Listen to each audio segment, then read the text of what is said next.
In Viking times, death wasn't always the end. Warriors were buried with their swords, their gold, their armor. This wasn't just for honor. It was because some of them came back. They walked in the darkness, guarded their own graves, and killed the living. And the Vikings, the most feared warriors in Europe, had only one enemy they truly dreaded: their own dead. Welcome to Timeless Europe, where myth and history meet in the shadows of the past, where legends weren't just stories, but warnings. Tonight, we journey north, into the frozen world of the Norse, to uncover one of the most terrifying beings in all of European folklore, the Draugr. This wasn't a ghost, or a spirit. It was a corpse that refused to stay dead. To understand the Draugr, you first have to understand the Vikings. For them, death was never a peaceful affair. A warrior's afterlife depended entirely on how he died. Those who fell bravely in battle might reach Valhalla, the great hall of the god Odin. But many did not. And the Vikings believed something deeply unsettling, that the body and soul were not entirely separate. A part of a person could remain inside their own corpse. Most stayed quiet, but some did not. Soon after funerals, families started noticing strange things. Livestock would be torn apart overnight. Unexplained footprints appeared around burial mounds. The doors of locked tombs were broken from the inside. And then came the impossible sightings. A dead relative, standing in the doorway. Not transparent, not pale, but solid. Breathing. Watching. This was called a Draugr, which means the again walker. The undead of Viking belief were not just skeletons. They were far worse. Sagas describe them as bloated bodies with dark blue skin and enormous strength. They could swell to a massive size or shrink down into the shadows. They carried the foul smell of decay and seawater. And most terrifying of all, they were intelligent. The Draugr remembered its life, and it held onto its grudges. Many Draugr never left their burial mounds. Why?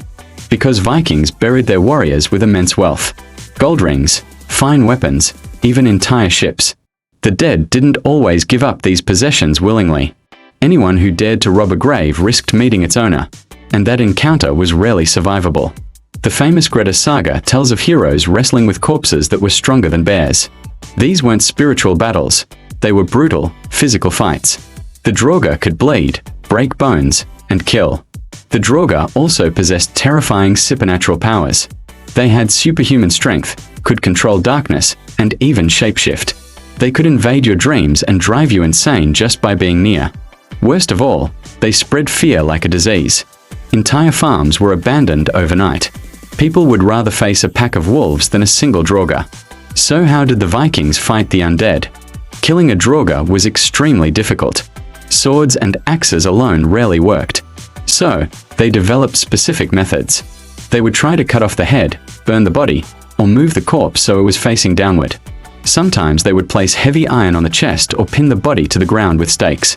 These weren't just rituals, they were practical precautions. Because the Vikings believed that if a Draugr wasn't stopped completely, it would just rise again. Not all Draugr stayed on land. Sailors told stories of drowned men walking on the decks of their ships at night, leaving wet footprints behind. They spoke of crew members being dragged overboard by invisible hands. The ocean, already a dangerous place, became haunted. Even the bravest Viking warriors would pray before taking the night watch. So why did this terrifying legend exist? The Draugr tells us something profound about the Viking mindset. They didn't fear dying. They feared not being able to rest. They believed that a bad life, one filled with greed, betrayal, and pointless violence, would chain the soul to the body. The monster wasn't some random evil. It was a warning. Today, across northern Europe, ancient burial mounds still rise from a landscape, quiet hills under cold skies. But the old stories remind us that some of them might not be empty. And long after the swords have rusted away, one fear remains. Not the fear of death, but the fear of returning. Thank you for watching Timeless Europe. If you enjoy exploring the darkest legends of history, subscribe and join us again. Because sometimes, history just sleeps. And sometimes, it wakes.